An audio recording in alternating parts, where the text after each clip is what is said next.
fight that hand. Come up over here, gouge the eyes. Sir, you just step back, sir. Okay. And I go, how do you guys feel?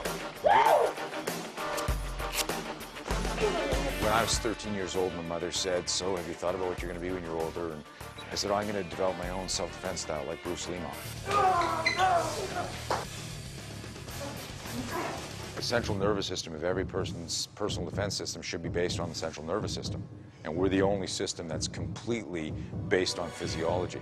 And we incorporate elements of physics and physiology and behavior, so it's a generic, in a positive sense, non-gender, non-age, non-size, non-task specific system, whether the ambush get back in the fight. What happens to the hand when the hand gets bit? Whoa!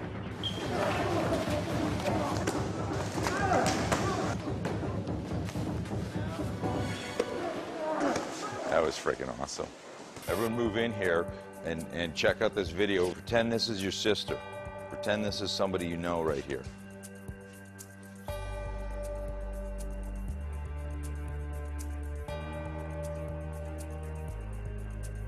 First of all, what do you think?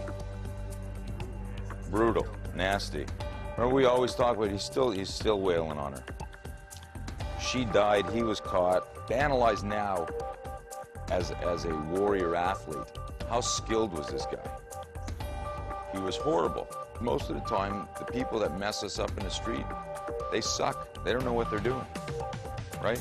He's gonna grab me, he's gonna bring me down, I'm gonna go, oh, I fall down to the ground, he stomps me in the face, we'll simulate that part, and I let him go, clack, clack, and I'm losing this fight here. This guy had any of the psychological makeup of an Albert DeSalvo who ran away the moment somebody started to resist. She'd be alive if she just turned and screamed and her hands came out.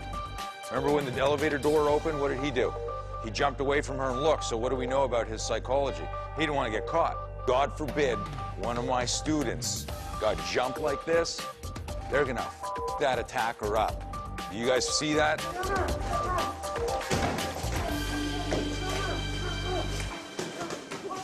If you remember from the videotape, what we're doing in this situation is we're having the instructors truly replicate exactly how they saw the grab happen.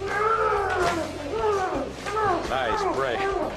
The moves that they're doing, see Jonathan's bringing the guy down, starting to hit, and they're just working on the whole stomp situation. And they do that over and over again until they catalog every single pre-contact cue, and it gets you back in the fight. We have a really powerful kind of flow chart we call the neural circuitry of fear. And it starts off where you help dissect, you take a scenario, and then you analyze motivation, expectation, visualization, your belief system, some fear management doctrine, and how you create a plan. And that process can happen like in a nanosecond in your mind. But when it's not there, you can flounder. You know, fights are won and lost in your mind often, in the moments just before the fight. And so we spent a lot of time on stress inoculation and the fear management aspect and the psychology. That's huge.